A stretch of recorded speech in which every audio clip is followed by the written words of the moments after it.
So you're being real calculated. I mean, I wouldn't say calculated, but like I'm just going with it. Like, Do you those think are the Ice six Spice songs got to her that spot in the game by accident? Do you think she just woke up one day and decided to put on her orange fro or do her signature emote? No, it was thought out, planned, and executed. Everyone thought she was a one-hit wonder, but they were wrong. Hater or lover, Ice Spice has put on a marketing masterclass, and every day she's growing. Her song with the Pink Panthers just hit number 3 on Billboard Hot 100. She has more daily listeners than the Beatles, signed a $2 million deal with Capitol Records, and I have a feeling this is just the beginning. Before we dive into her branding and marketing tactics, let's look at a small bit of background for context. Ice Spice is obviously from the Bronx and relatively new to rapping. I mean, she started in 2021, believe it or not. If you know Ice Spice, you know Riot. Ice Spice met her producer Riot while attending the State University of New York at Purchase. Shortly after, she starts rapping to his beats. Shortly after, she does the Bust It Challenge and goes viral. She decides to capitalize off this momentum and drops her first song. Ice Spice dropped about 4 songs before Munch. One video that's still up with over 7 million views is titled Clarity, which already had big name rappers in her comments when it dropped. 6 months later, she's on the Radar with an interview and freestyle. 3 months later, she drops Munch on World Star, and the rest is history. With most up-and-coming rappers, their stuff looks a little homemade or at least smaller budget. But with Ice Spice, it's like she had a superstar budget right out the gate. Even on her very first video, Bully, that's not even up anymore. Allegedly, she wasn't signed until after Munch, and she released everything independently up until then. But if I had to guess, not to take anything away from Ice Spice, but it's possible somebody was backing her financially, or at least was offering some wisdom on how to maneuver the game. Enter James Roseman Jr., her manager, with the words, "the best kept secret," in his bio. The son of Jimmy Roseman, aka Jimmy Henchman, who managed Wyclef Mike Tyson in the game, who's still in jail for the alleged murder of a G-Unit affiliate and drug trafficking charges. And he's allegedly the one who got Tupac set up in New York.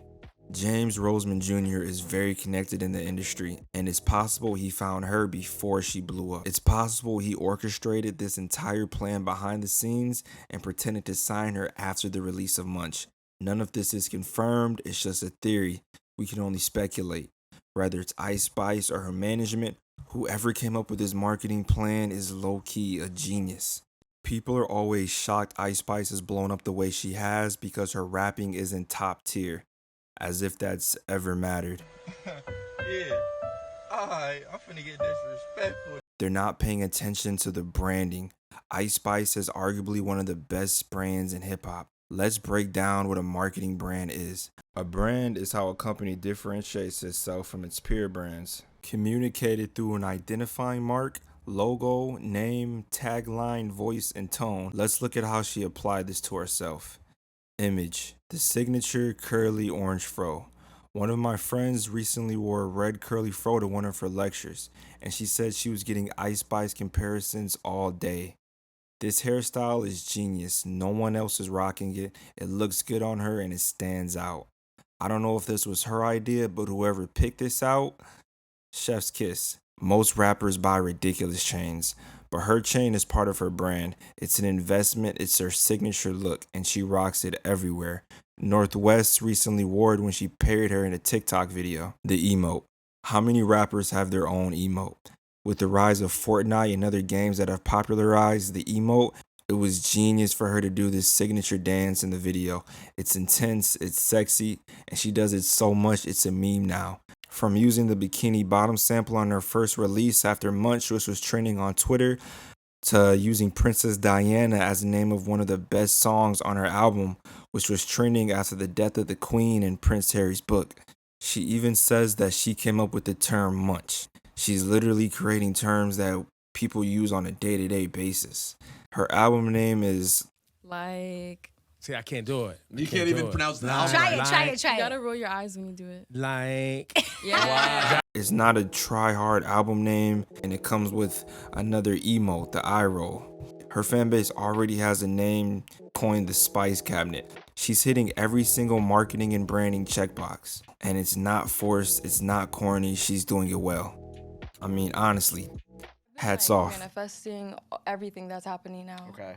So like I've been expecting it. Like it is happening pretty fast, but I've been expecting it. So for me, it's like She is extremely self-aware. She knows her strengths, she knows her weaknesses, and she knows how to market herself very well. She's in rapping about being the toughest girl in the room. She's rapping about being a pretty girl who gets what she wants. She isn't trying to out-rap Kendrick, out-sing Summer Walker. She's playing to her strengths. Her entire album is full of fun party songs for girls to get ready to on their way to the club. A lot of us thought she was a one-hit wonder, but she's not that at all. I'm not sure when James Roseman Jr. found her. I'm not sure if this is all his idea, but whosever idea it is was extremely smart and calculated. Is she an industry plant? My answer to that question is, I don't know. We may never know. But what we do know is that she's following, maybe even creating the model for the modern day rapper,